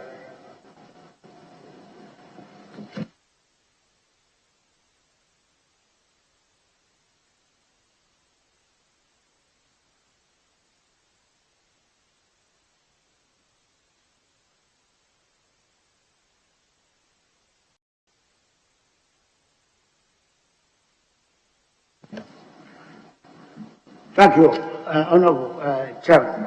The difference is very simple. It's the scale of it. The scale of it in terms of the amount of resources, public resources going into these areas of subsidy, and the quantum of it, the number of farmers benefiting from it. That's the difference. And it's such a difference that is unprecedented. And I have the statistics to support what I'm saying, in the sense that if you look at budgetary resources which has gone into planting for food and jobs, it is such a massive increase, and I just want to give you the very accurate statistics to demonstrate the point that I'm making, and I don't seem to be finding, just a second.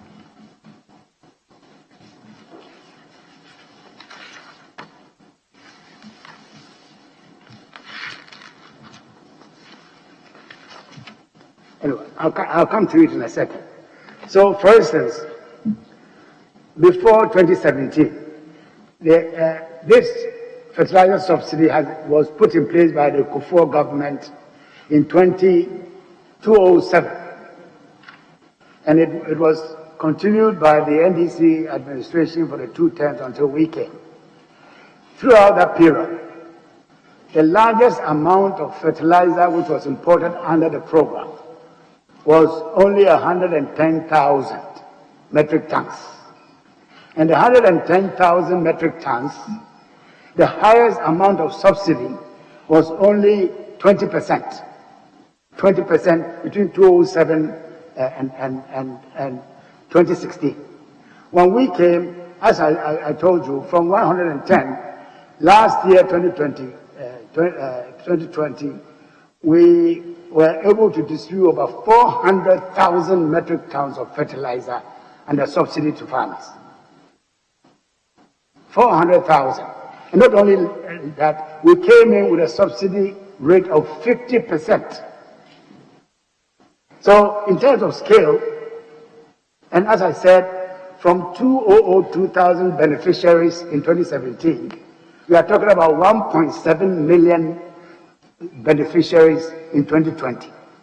So it is such a huge volume that last year, between seed and fertilizer alone, from the budget, we spent nearly 1 billion cedis. Never happened before.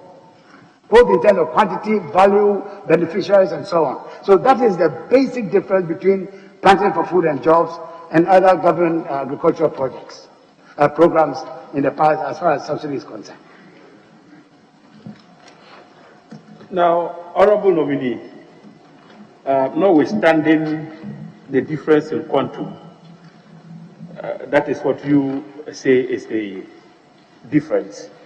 Women groups have complained bitterly, particularly in the Upper West region, that the policy is discriminatory against them because you have to have up to a certain acreage of farm before you qualify to become beneficiary under the policy.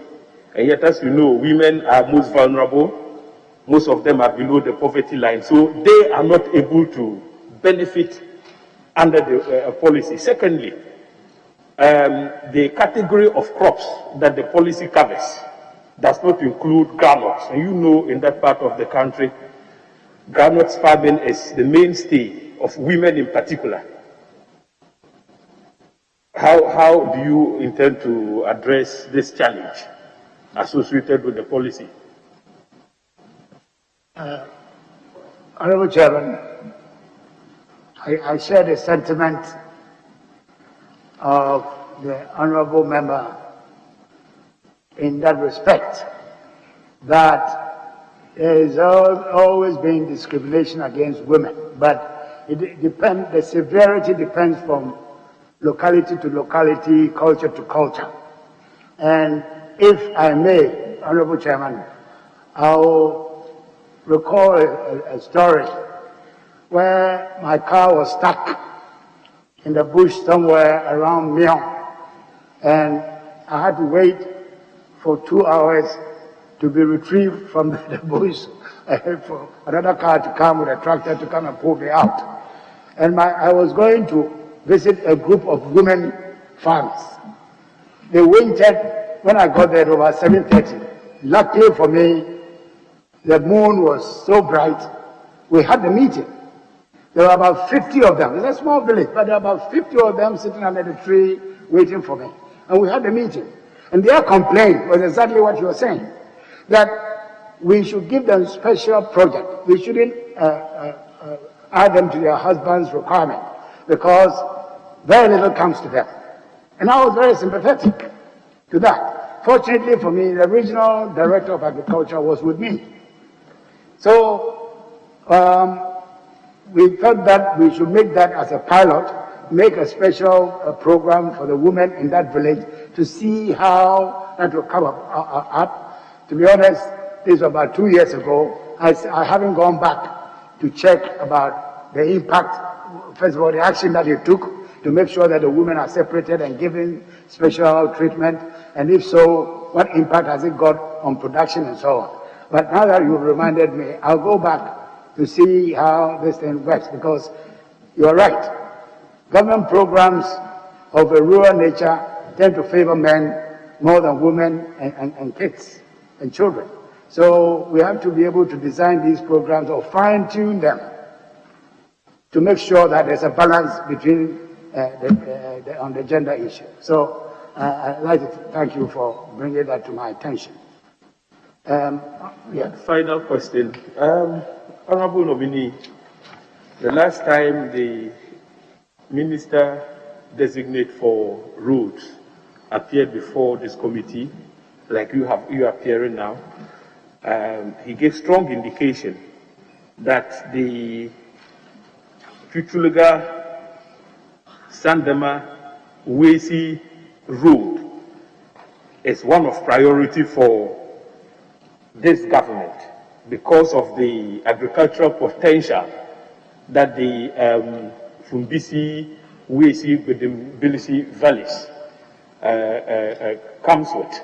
Now, and he further indicated that so the Ministry for Roads and Highways is going to collaborate with the Ministry for Food and Agriculture to open up the valleys which are noted for rice cultivation. Now, what concrete plans do you have from the perspective of Agric to open up the Fumbisi, Bedimbilisi, Wesi valleys for rice cultivation? Thank you.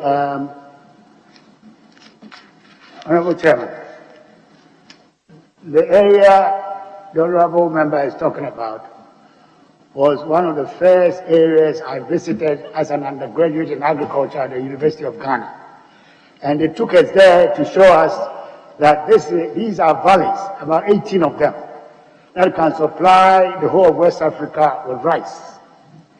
And when I became Minister for Food and Agriculture, I don't know how many years after, it's about 3 years ago when I visited, I was very disappointed to know that only 1,300 hectares had been developed out of, I don't know how many.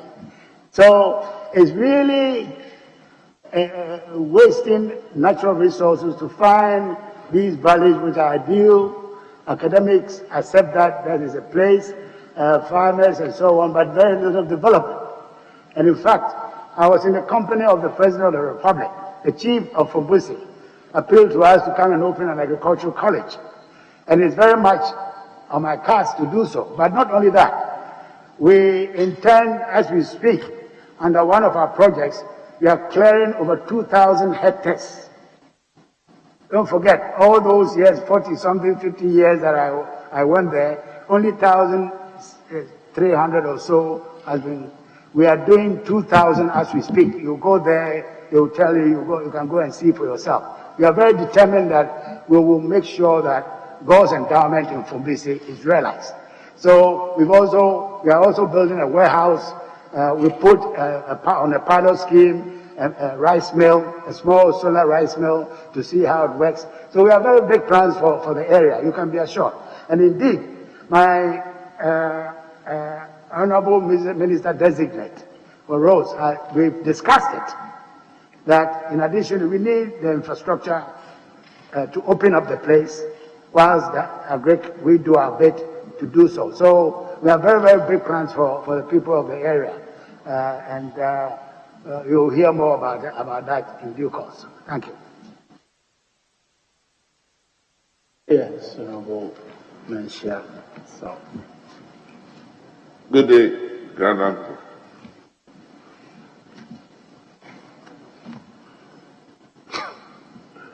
My first question is, what accounts for the huge difference between earnings from these tree crops and cash crops in Ivory Coast and in Ghana?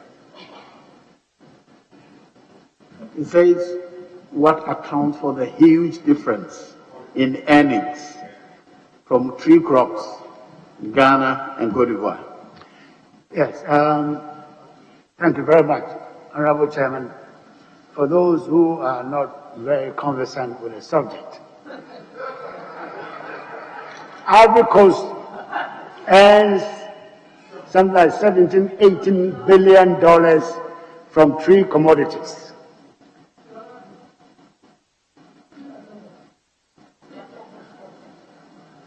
Ivory Coast earns something like $16–17–18 billion every year from tree commodities, about 5 of them. Ghana, we earn $2.3–2.5 billion from cocoa alone. And we could do far better.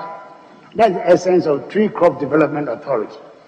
That authority, which is new, is just coming on the market, is charged with a responsibility to ensure that in the next 8 years, 10 years, we should be earning at least $15–16 billion a year from these selected crops: oil palm, coconut, mango, rubber, coffee, cashew, shea nut. That's their brief. And if the government of Ghana supports this authority, I'm sure we'll be there faster than I am even thinking. So there's a lot of lessons to learn from Cote d'Ivoire about diversified agricultural economy than the monocrop agriculture that Ghana has been practicing for 140 years since Tetekwashi brought cocoa from Fernando Po. Thank you. But, Honourable Minister, the farmer in Cote d'Ivoire, yes, this is a follow-up, I'll give it back to you. The farmer in Cote d'Ivoire is a businessman, and he or she invests heavily in what do we call it, plantations, compared to us, where still the largest majority of our farmers are smallholder farmers. How are we going to reach their figures when we use the same smallholder farmer approach?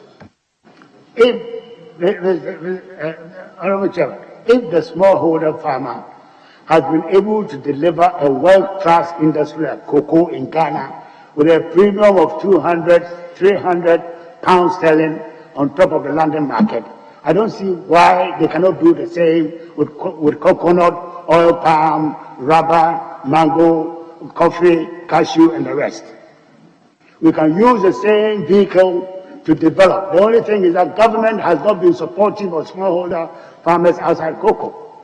In the case of Cote d'Ivoire, the research, the marketing, and so on are taken care of just like their cocoa and coffee. In Ghana, it doesn't exist.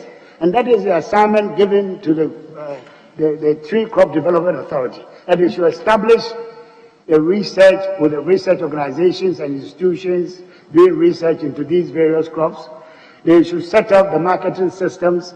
They should use private sector for the development, for the financing of the development and so on, and not rely on the exchequer and all those things. That's their brief. And I'm sure you may not forget that it's only recently that bill came here for this August House to bring it into law. Unfortunately, the president has inaugurated the management and the board.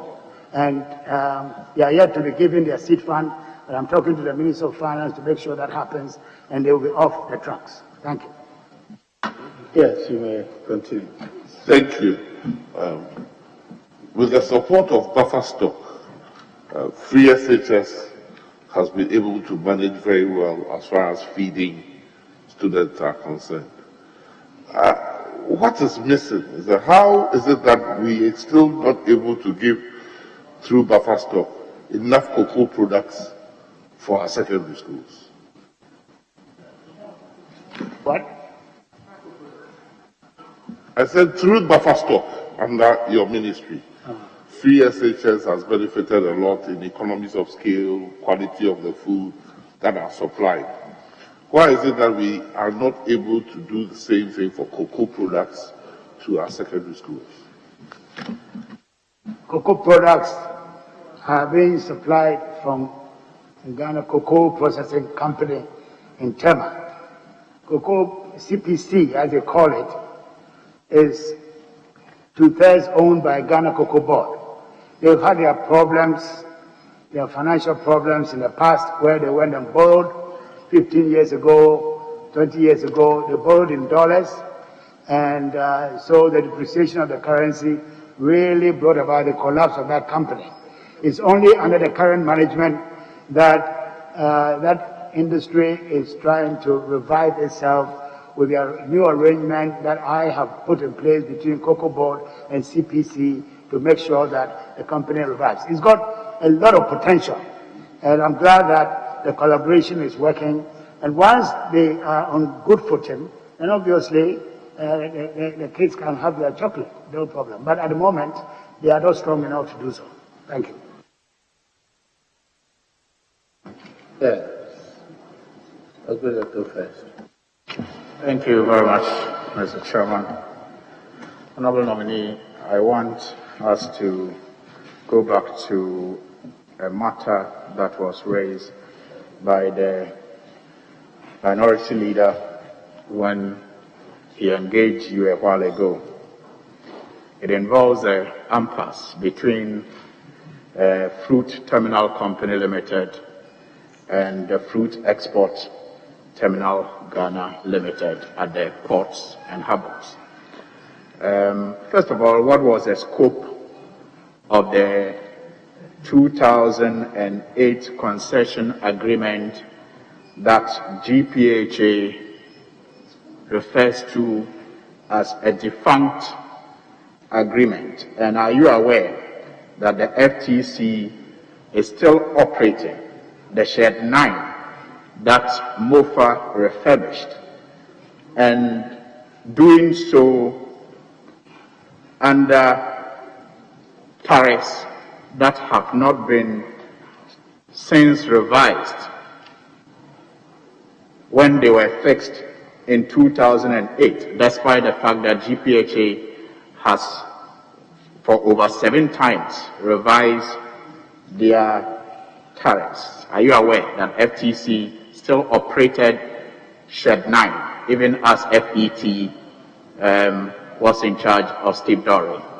So the first part of the question is, what was the concession agreement? What was the scope of the concession agreement?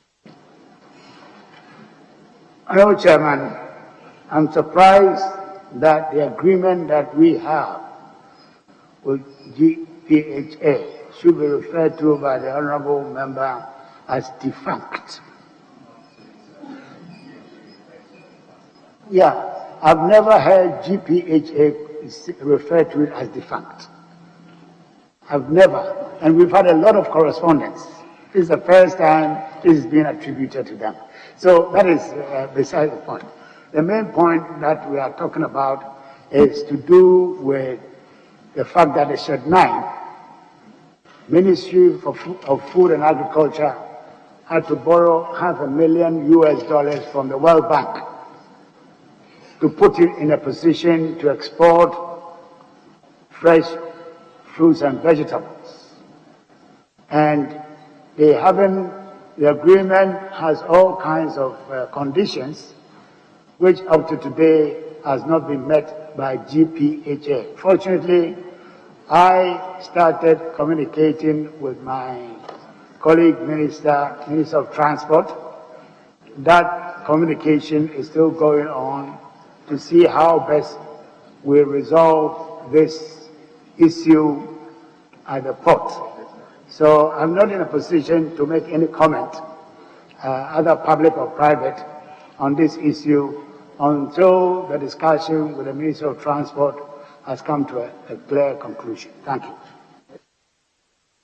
Mr. Chairman, I have a follow-up on that, and I have seen a number of correspondence between GPHA and the ministry, and I can say on authority that they have referred to that agreement on defunct. I have those documents here. But the follow-up has to do with the fact that at a point, this correspondence, FTC and FET began to discuss shareholder purchase.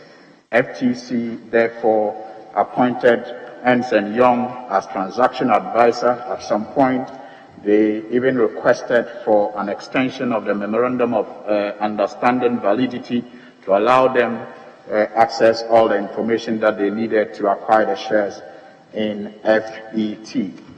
Now, per this letter dated January 11, 2021, GPHA writes to the Chief Executive Officer of Fruit and Export Terminal and says that we reckon, in part, that we reckon that this directive of the Minister of Agriculture, when carried out by GPHA, will offend the concession agreement we executed with you on May 18, 2015, which granted you rights to handle the horticulture products and related operations.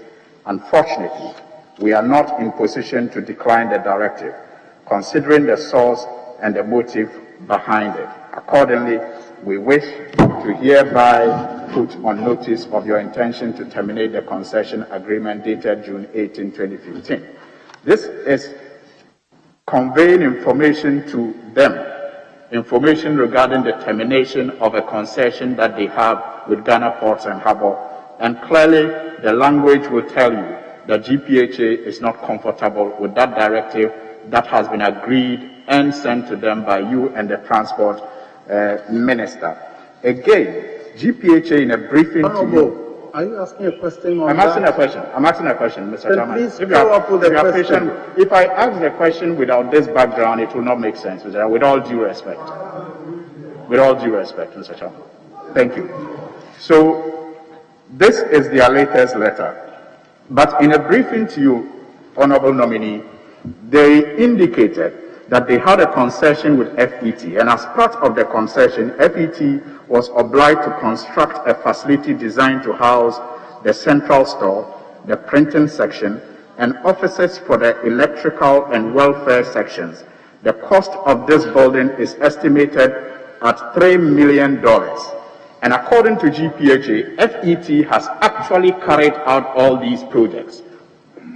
According to GPHA, worth $3 million. Now, the cancellation of this concession, Mr. Chairman, with all due respect, how will the nominee assure this committee given a letter that has been written by Providence Law Consult, already indicating intention to legally battle GPHA, that a judgment debt will not be, over the heads of Ghana any moment from now, as far as this directive to cancel the concession with FET is concerned.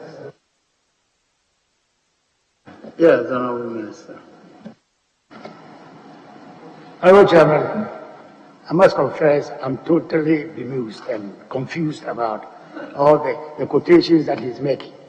I've already said that I'm in discussion with the Minister Designate for Transport, and this discussion started before the end of our term. And I'm not in a position to make a comment on the issue. It would be very unfair on my part to make a public statement when my fellow colleague is in discussions with me. It's unethical. Thank you. The question really was that, I think you have answered that question already. Are you sure that a judgment debt is not likely to ensue? I think you have answered that question earlier. Has he answered that? The same question, and he answered. Mr. Chairman, has he answered that? Yes, the Honourable Minority Leader asked him the same question earlier. Well, I'm sure that my Chief Whip will look at this because we shared this document, because I would have loved to follow up on it, but I will move on to another question. Planting for food and jobs. In an answer to an earlier question, you indicated again that that is what you wanted to leave as a legacy. I have seen documentation suggesting that, for example, in 2013, the government of Canada began discussions with the government of Ghana on a budget support program, like they have done in the past, in connection with the design of their next phase of support to agriculture. And a number of tasks were undertaken. And on 25th February 2016, the First Secretary Development of the Canadian High Commission met with the Honourable Minister of Agric, Mohamed Muniru Limuna then, and pledged 125 million Canadian dollars support for the 2017 budget. During the State of the Nation address in February 2017, His Excellency the President made reference to this pledge from the Canadian government, an amount of let me just quote what the President said. A national campaign, Planting for Food and Jobs, will be launched to stimulate this activity. An amount of 125 million Canadian dollars has been secured from Canada, a friend of our nation, to support the initiative. Now, also at the signing ceremony, we're told then that the initiative was called MAG, that is Modernizing Agriculture in Ghana, and that it forms part of efforts by government to reverse the declining growth of agri sector over the past 8 years. This was at the signing ceremony between Ghana and Canada, where the Finance Minister, Ken Ofori-Atta, signed on behalf of Ghana, and the Canadian High Commissioner to Ghana, Ms. Heather Ann Cameron, on behalf of her country, also signed on behalf of her country. Now, Honourable Nominee, beyond this support that came from Canada, that you inherited as Minister of Agri, what other sources of funds have you mobilized and injected into the then MAG, Modernizing Agriculture for Ghana, rebranded Planting for Food and Jobs?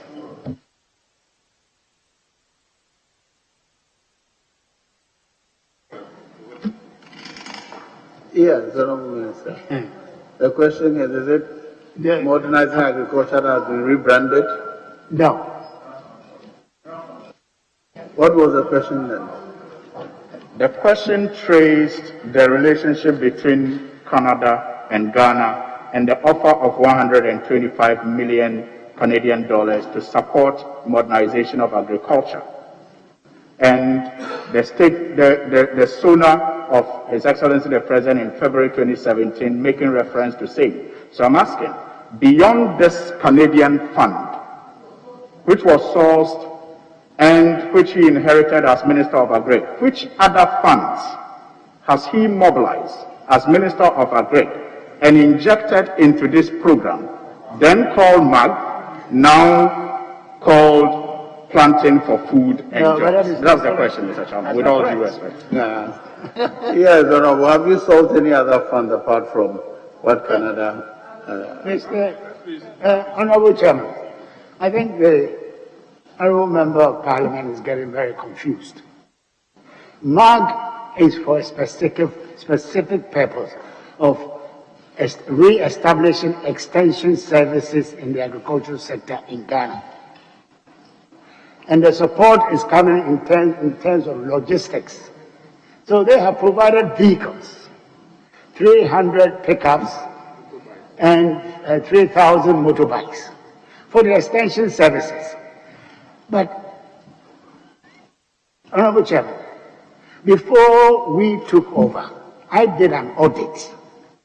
The extension service, I was supposed to be handing over 4,000 extension officers.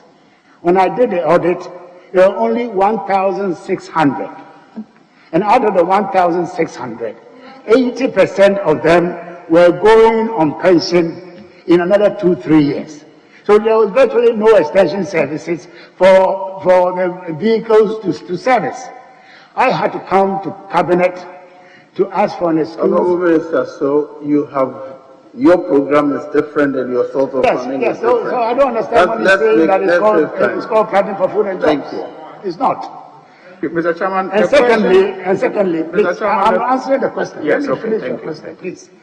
Secondly, if you ask which other resources have come into Planting for Food and Jobs, I'm glad to tell him that GOG, Government of Ghana, under Nana Addo Dankwa Akufo-Addo, has increased the budgetary allocation to my ministry from 414 million in 2016 to 954 million in the past 1 year.